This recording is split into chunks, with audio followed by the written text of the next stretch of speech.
Bienvenue dans Les Briseuses de cycles, le podcast des femmes qui brisent le cycle des traumas et violences vécus dans leur famille toxique, afin de libérer elles-mêmes et toute leur lignée. Je suis Naïra, coach alchimiste et transformatrice. J'ai brisé moi-même le cycle des violences vécues dans l'enfance et j'accompagne aujourd'hui des femmes fortes comme toi dans leur parcours de guérison. Alors dans cet épisode, on va parler de la mère jalouse, cette rivalité toxique qui peut exister entre une mère toxique qui est jalouse de sa fille. Et si ta propre mère t'avait perçue comme une rivale?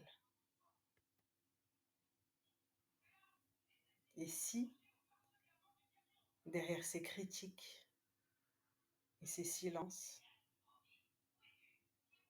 se cachait en fait une jalousie profonde, une jalousie de ta beauté, de ta liberté, de ta lumière.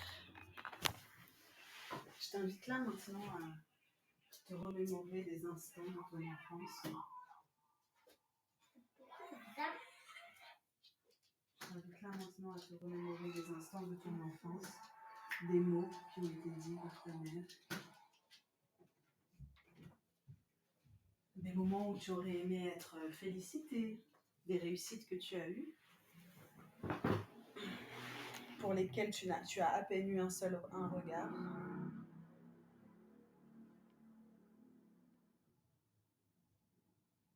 Une passion, peut-être un hobby, pour lequel tu étais extrêmement douée. Tu avais beaucoup de félicitations de la part des personnes de ce milieu. Imagine, tu étais très douée au basket. Tu en faisais à l'école et ton entraîneur de basket te trouvait vraiment douée. Il t'a proposé de t'inscrire en dehors de l'école. Ce que tu as fait. Au bout d'un an à peine, il t'a proposé de passer il t'a fait participer à un championnat, tu as réussi en bonne place. Et là, il t'a proposé de faire un sport-études. En te disant que si ça te plaisait, et toi ça te plaisait beaucoup, si ça te plaisait, que tu avais la capacité de faire du sport-études et de te lancer, de tenter une carrière professionnelle dans le basket. Et ta mère dans tout ça. Le jour où il est venu la voir pour te parler de ta carrière, pour lui parler de ta carrière. Et qu'il aimerait bien que tu t'inscrives en sport-études à l'internat, que tu étais très douée, que tu avais de grandes chances de réussir dans ce milieu, de devenir professionnelle. Comment a réagi ta mère? C'était pour elle a peut-être trouvé des arguments, beaucoup d'arguments, pour t'empêcher d'y aller, qu'elle ne voulait pas que tu t'éloignes. Ça peut se comprendre, bien sûr, ça peut se comprendre. Qu'une mère ne veut pas que son enfant s'éloigne d'elle, ça peut totalement se comprendre. Mais était-ce la seule raison? Était-ce la raison véritable? T'a-t-elle même félicité lors de tous ces championnats et tous ces matchs réussis? Est-ce qu'elle est même venue te voir pour t'encourager? Est-ce qu'elle t'a accompagné? Est-ce qu'elle t'a applaudi dans les gradins? Et finalement, est-ce qu'elle t'a autorisé à tenter une carrière professionnelle et à faire sport-études? Voilà. Donc ça, c'est un exemple. C'est un exemple malheureusement typique d'une mère jalouse qui va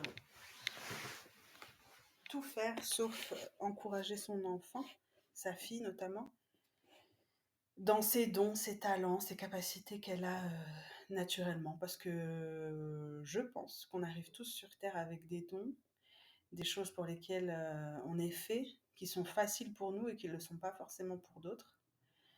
Des choses, des activités, des comportements, des manières de penser qui sont pour nous faciles, qui sont innés, qu'on ne s'en rend même pas compte, qu'on fait ça particulièrement bien et que d'autres n'y arrivent pas ou avec beaucoup plus de difficultés. Donc ça, c'est les dons, c'est des cadeaux divins que Dieu nous a donnés. Comme la petite fée qui a soufflé, les 3 petites fées qui ont soufflé une poussière d'étoiles sur le berceau de la Belle au bois dormant. Eh bien, on a tous ces dons et les parents saints, les parents aimants, sont là aussi pour encourager leurs enfants à découvrir quels sont les leurs, quels sont leurs dons, ce en quoi ils sont doués et ce qu'ils aiment faire, ce qu'ils prennent plaisir à faire. Et quand l'enfant le trouve, le rôle du parent, c'est de l'accompagner et de l'encourager à aller à fond dans cette voie, trouver une chose qu'il aime et y aller à fond.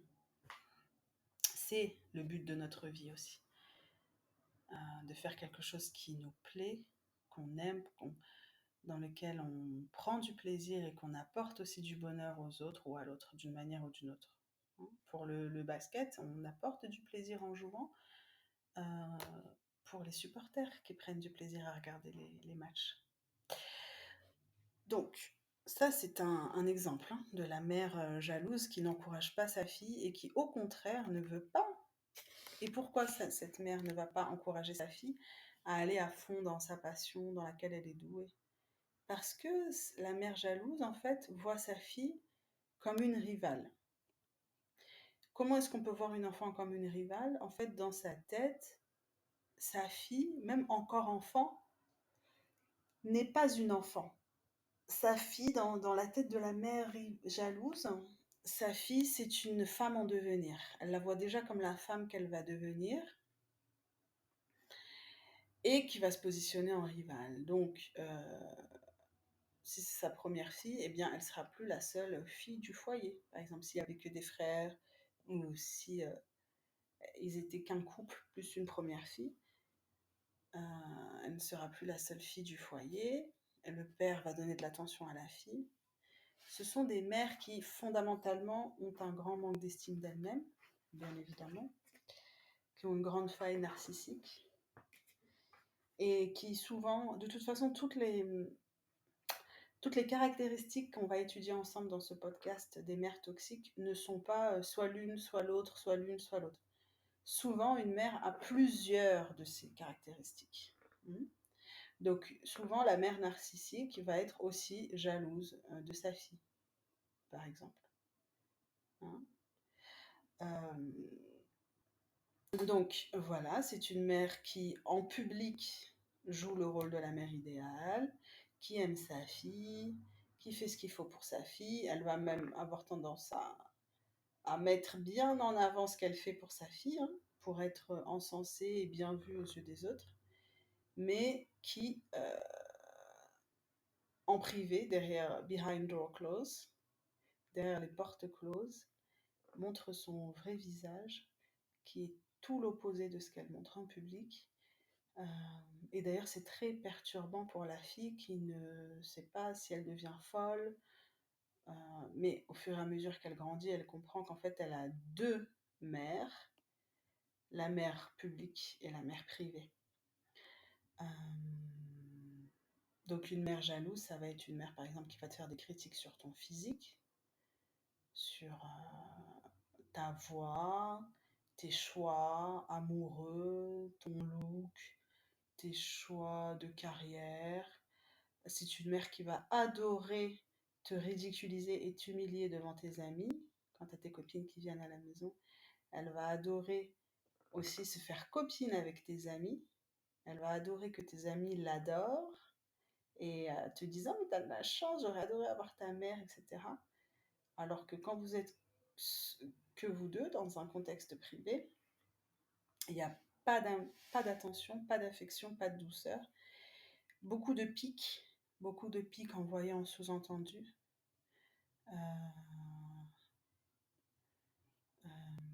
J'ai notamment une cliente qui m'a dit, enfin, on a vu ensemble cette phrase abominable qui a été dite par sa mère, qui lui a dit un jour, de toute façon, depuis que tu es née, j'ai jamais pu te supporter.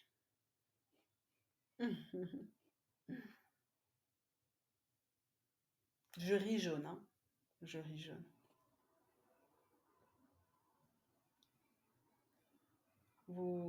Tu entends la violence de ces mots. Donc, ça, c'est typiquement ce qu'une mère jalouse peut dire à sa fille, dans le but de lui faire perdre estime d'elle-même, de lui faire perdre amour d'elle-même, confiance en elle. Pourquoi elle fait ça? Pourquoi? Quel est son intérêt? Qu'est-ce qu'elle y gagne?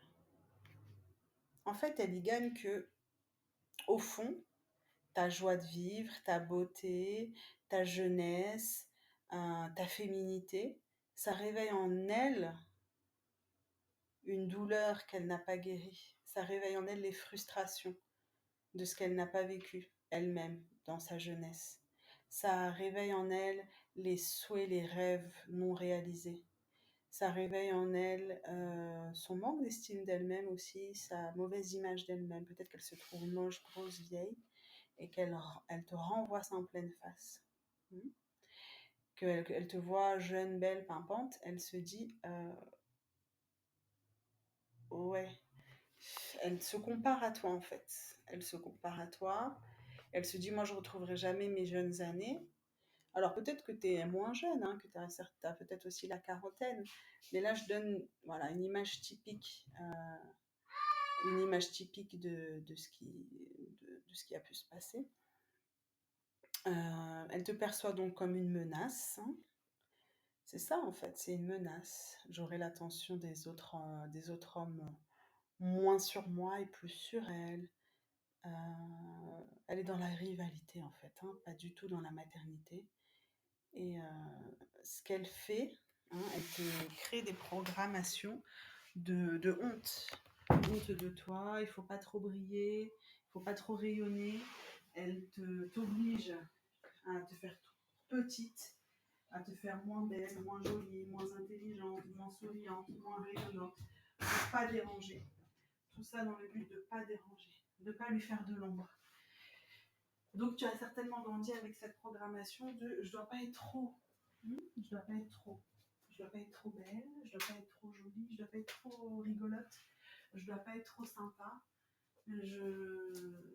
Voilà, il faut pas, sinon maman elle sera pas contente, elle va pas m'aimer, elle va m'ignorer. Je dois pas être trop en fait, hein. Alors ce que ça va créer aussi, c'est que ça va t'amener à fréquenter, à attirer à toi des amitiés avec des femmes, hein, toxiques, tout aussi toxiques que la relation que tu as eue avec ta mère, et tu vas te retrouver sans cesse avec des soi-disant copines ou amies ou collègues de travail qui vont être en rivalité avec toi et qui vont être jalouses de toi pour tu ne sais pas quelle raison. Et l'histoire se répète jusqu'à ce que tu guérisses la solution problème qui est donc cette relation avec cette mère jalouse. Ce que ça va créer aussi, c'est que ça va créer de l'auto-sabotage. Tu vas pas vouloir réussir ta vie. Parce que si tu réussis mieux qu'elle, ouïe, ouïe, ouïe, aïe, aïe, aïe. Inconsciemment, il y a cette loyauté inconsciente envers ta mère qui fait que pour être... Il faut pas que je réussisse trop mieux qu'elle. Il faut que je reste à peu près au même niveau qu'elle. Même en termes de revenus, tu vas avoir des croyances limitantes qui vont faire que, inconsciemment, tu ne vas pas t'autoriser à gagner beaucoup plus qu'elle. Hein, tu vas rester à peu près dans les environs. Parce que oui, c'est réel, mais c'est pas la toi adulte aujourd'hui qui a peur de ça, c'est la toi enfant qui a enregistré cette croyance et cette toi enfant qui vit toujours à l'intérieur de toi aujourd'hui, qui est que si je réussis mieux que maman, je gagne plus d'argent, etc., etc., etc., j'arrive à avoir ce qu'elle n'a pas eu, elle va plus m'aimer. Et qu'est-ce qu'il y a de plus douloureux pour un enfant que perdre l'amour de son parent? Hmm. Donc, au nom de l'amour, pour être aimé, ta petite fille intérieure est prête à tout sacrifier, à, entre guillemets, gâcher sa vie, hein, pour ne pas perdre l'amour de son parent. Et voilà, et tu vas aussi avoir peur d'être visible, d'être désiré, d'être félicité. Tu vas te faire de l'autosabotage dans ta réussite professionnelle, tu vas avoir du mal à accepter les compliments, et tu vas t'empêcher la réussite en fait, tout simplement. Tout ça, ça vient d'une mère jalouse. Tu comprends? Est-ce que tu vois les conséquences dévastatrices que ça a eu? Donc, on va parler du livre de, de la psychologue Marie-Estelle Dupont, qui a écrit le livre L'Antimère, qui parle exactement de cette situation,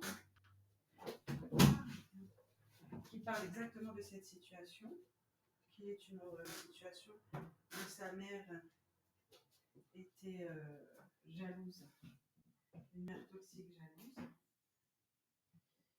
et, et donc, mère toxique jalouse, et donc, qui, en fait, tout ce dont j'ai parlé avant, c'est des situations qu'elle a vécues, cette psy, et que j'ai aussi vécues. Hein. Je parlerai un jour plus en détail de mon histoire, mais effectivement, c'est très, très, très parlant pour moi. J'en suis sortie, Dieu merci, et donc je peux t'aider aussi si tu vis des choses aussi similaires. Donc on a Marie-Estelle Dupont qui nous raconte que sa mère, par des violences verbales et par une manipulation constante, elle cherchait à isoler et à évincer sa fille, de peur qu'elle ne lui fasse de l'ombre. En fait, elle témoigne de l'emprise destructrice exercée par sa mère, qui était jalouse de l'attention que sa fille recevait de la part des hommes de la famille. Donc, par exemple, une critique qu'elle a pu lui dire, c'est à ton âge, j'étais plus mince. Bon, ça n'a pas l'air très violent comme ça, mais ça peut être extrêmement dévastateur pour une adolescente en construction. Ça peut amener à des troubles du comportement alimentaire comme de l'anorexie. En fait, cette phrase est loin d'être anodine, elle est profondément enracinée, où la mère ne perçoit plus sa fille comme une enfant, mais comme une menace. C'est ce que je disais tout à l'heure. Voilà, c'est souvent par des attaques sur l'apparence physique, des critiques constantes, des remarques blessantes pour maintenir une forme de contrôle ou de supériorité. Et une étude menée par la psychologue a par ailleurs démontré que de nombreuses mères perdaient confiance en elles lorsqu'elles se rendaient compte que leur fille était considérée victorieuse, ce qui les poussait à développer un sentiment de jalousie, parfois même sans s'en apercevoir. Donc, les mères qui ne sont pas conscientes de ça, hein, la jalousie d'une mère envers sa fille n'est pas forcément consciente, mais elle n'en est pas moins dévastatrice pour la fille. Donc c'est tout pour aujourd'hui. On verra au prochain épisode ce qu'est la mère ambivalente. La mère qui souffle le chaud et le froid. Un jour je t'aime, demain je t'aime pas. Un jour je suis douce, le lendemain je te violente. Un jour je suis très proche, je suis dans la fusion, on est les meilleurs amis du monde. Le lendemain je t'ignore totalement, je sais à peine comment tu t'appelles. Cette ambivalence crée un attachement insécure qui va ensuite créer tout plein de conséquences dans la vie adulte. Je te rappelle que si tu veux savoir quel type de mère toxique tu as le quiz gratuit en description. Et tu peux également te procurer mon e-book, mon livre sur comment guérir des relations toxiques en 3 étapes clés. Je te dis à bientôt et fais-toi un gros câlin. C'est parce que tu le mérites.